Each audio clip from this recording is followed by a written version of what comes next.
Hi everybody, my name is Hyani from SUT. Today I would like to present live C challenge topic of manufacturing of torque transmission shaft made with the filament wind and method and carbon fiber. The content of this presentation will start by introduction, what is torque transmission shaft manufacturing process, LCA process using OpenLCA, some result and conclusion. And industries like aerospace and automotive reduce in weight while maintenance strength is critical for efficiency and performance. Carbon fiber shaft made via filament winding are game changer. They're lighter than metal but just as strong. Today we'll explore the manufacturing process and its environment impact through a life cycle assessment. What is torque transmission shaft? Is the backbone of many technical systems, transferring rotational force from engines to other parts like gears or pulleys. These shafts must withstand torsional stress while being lightweight. This is where carbon fiber shine. The real-world application. Think of aircraft or high-performance cars where every gram saved improves fuel efficiency. Manufacturing process. Walk through the steps. First step is mandrel preparation. We start with clean coat mandrel to ensure the final shaft can be removable easily. Then resin impregnation. Fibers are saturated with resin for adhesion and strength. Filament winding, precision winding in helical hoop patterns gives the shaft its torsion strength. Curing, heat hardens the resin bonding fibers into solid structure. For our example is the torque transmission shaft. And the end, mandrel removal. The hollow shaft is extracted ready for finishing. This method allows customization for specific load requirements. We use OpenLCA to evaluate environment impact across the shaft life cycle from raw materials to disposal. Data included energy use, carbon fiber, and epoxy resin, and heat during manufacturing.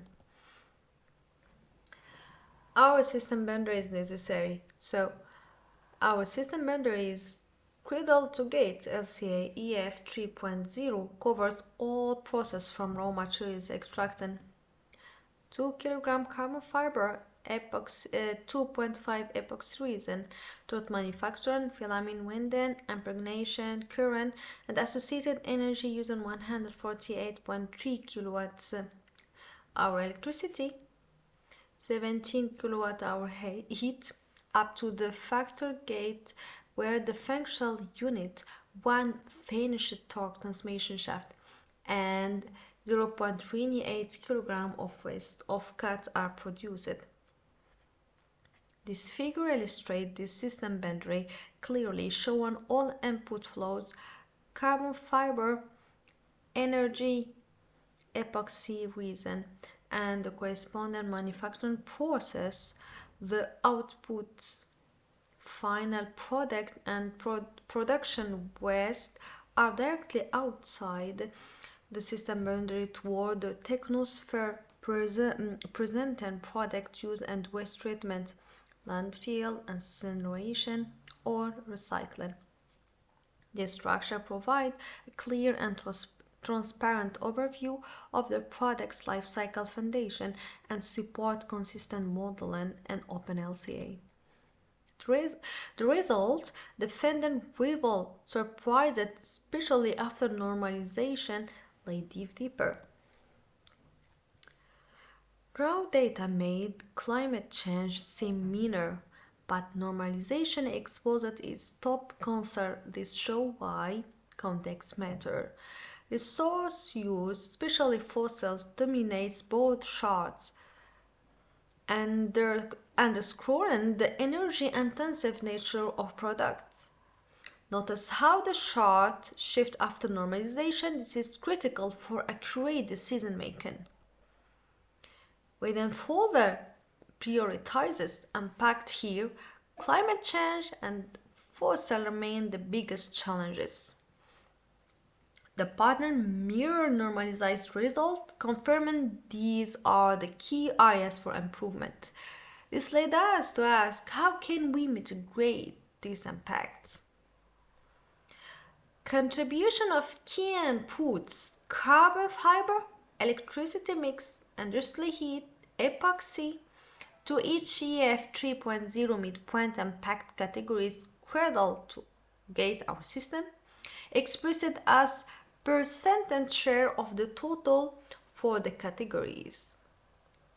Across all midpoint impact categories, carbon fiber product is by far the largest contributor, typically providing 60 to 75% of the total burden. For example, 72% of climate change, 66% of photochemical ozone formation, 63% of fossil resource use, 47% of acidification, 46% of particle matter.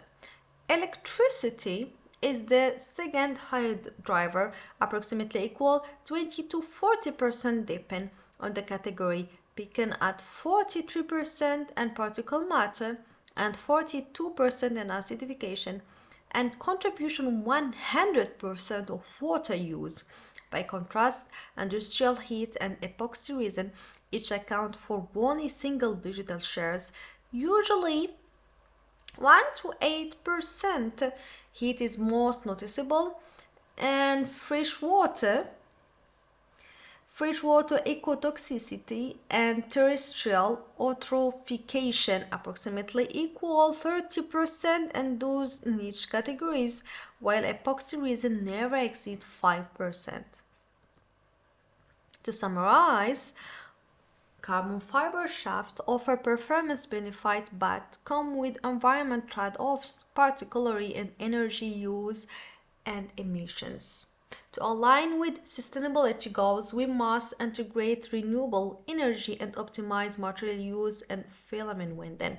By combining LCA insight with innovation, we can achieve high-performance designs that are also planet-friendly. Thank you.